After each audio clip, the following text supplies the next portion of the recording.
contenders or pretenders, we have the Chicago Bears. The Chicago Bears, right? The Chicago Bears right now are sitting on 3-2 on the year with 2 wins in a row. That's right, 2 in a row. They win one more, it's called a winning streak. It has happened before. If you know, you know. They do play the Jacksonville Jaguars this weekend over the pond, which they got their first win of the season last week versus the Indianapolis Colts. The Chicago Bears right now offense is ranked 26th in the NFL, averaging 22 points per game and just 287 yards per game. However, defense is ranked 7th in the NFL, giving up just 17 points games and 294 yards per game. When you look at the wins for the Chicago Bears, they beat the Tennessee Titans. They beat the LA Rams. They beat the Carolina Panthers.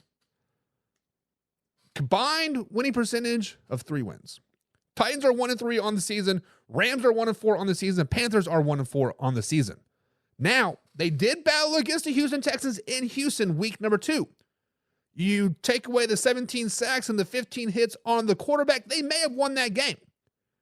They also lost to the Indianapolis Colts, a pretty decent Indianapolis Colts team.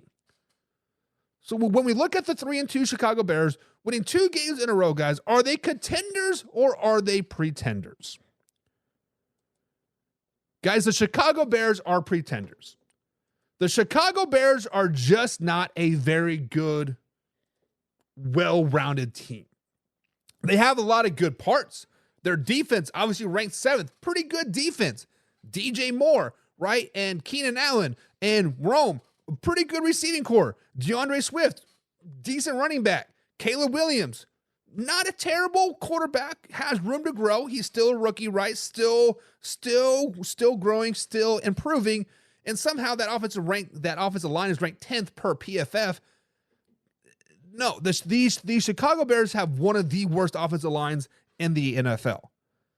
And that is why they are pretenders, because their offensive line is terrible. Coaching, offensive coordinator, head coach cannot figure out how to make this offensive line decent. They need to realize that they need to roll the pocket or they need to do something. They need to stop what they're doing because their offense is terrible, offensive line is terrible, and the play calling has been suspect at best. Now, they do play the Jaguars this weekend. They will probably beat the Jacksonville Jaguars.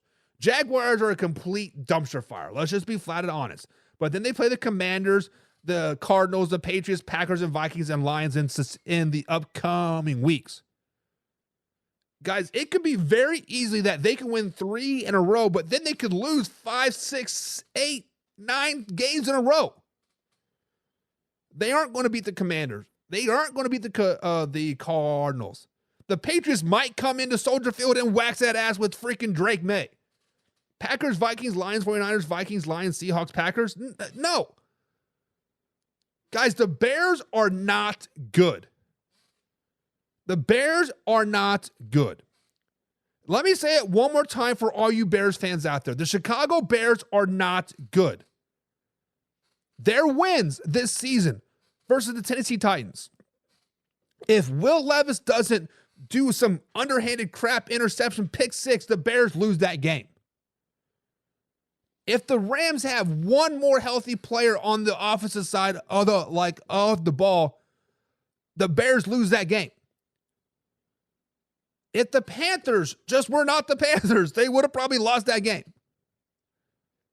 The only win of the season I say, yeah, you guys definitely won that game, was the Carolina Panthers game. And at the same time, it's the Carolina Panthers. The Panthers, they're terrible. Now, with that being said, the Bears have shown signs of greatness. The Bears have shown signs that they can put a drive together. The defense can shut down a team and be dominant. But they have yet to do it a full game. Hell, they've yet to do it a full quarter.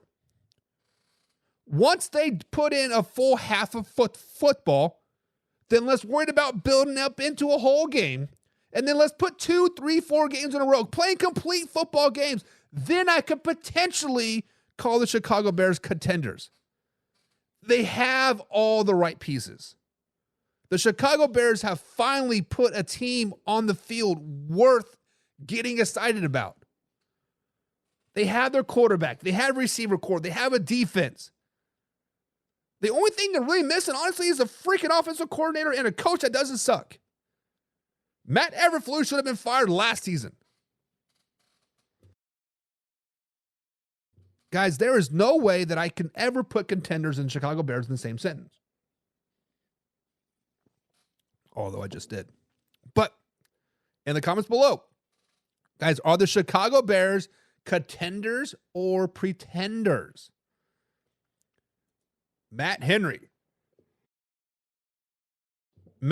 our resident Chicago Bears fan in the chat, says the Bears are contenders. Bear down, baby. What up, though?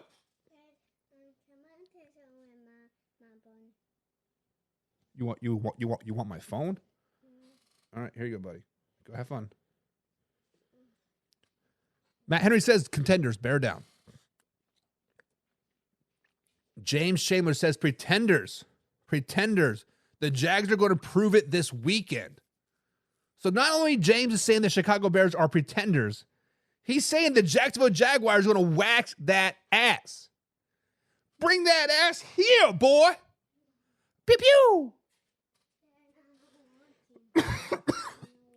John says the Bears are pretenders as well. And John knows all about pretenders because he is a Detroit Lions and Las Vegas fan. So he knows what a pretender looks like. Ryan says the Chicago Bears are pretenders as well. Matt, defend your boys. Everybody is saying pretenders. Matt, come on, defend your boys. Defend your boys. Kevin says pretenders. No way they're making it into the playoffs, but I expect them to have a good game this weekend. John says pretenders. They're still only winning 6 or 7 games, maybe. James Chamberlain says the Houston Texans were looking past the Bears. Potentially. I mean, it was the second week of the season. James, you are probably right. John says Caleb is running for his life with that poo-poo old line. On the offensive line defense, John, let me try to defend that offensive line a little bit. Caleb Williams is holding on to the ball a little bit longer than most of the NFL quarterbacks. I believe I looked it up, and he was the 30th or 31st ranked quarterback from a snap to passing of the ball of hanging on to the ball. It's right around 4 or 5 seconds. So he definitely hangs on to the ball a long time, but the offensive line is not very good. Play calling doesn't help either. When you have a bad offensive line and a quarterback that hangs on to the ball too long, how do you fix that? Quick slants, quick passing game. Do not push the ball down the field. Get DJ Moore on a couple bubble screens. Have Keenan Allen run an out route or a slant. Just quick passing game, nickel and dime it down the field.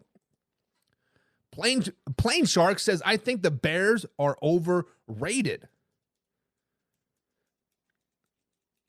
I wouldn't say overrated. I would say overhyped. I think the Chicago Bears are overhyped this season. There's been a lot of hype, a lot of buzz around Caleb Williams and the Chicago Bears pretty much all season long.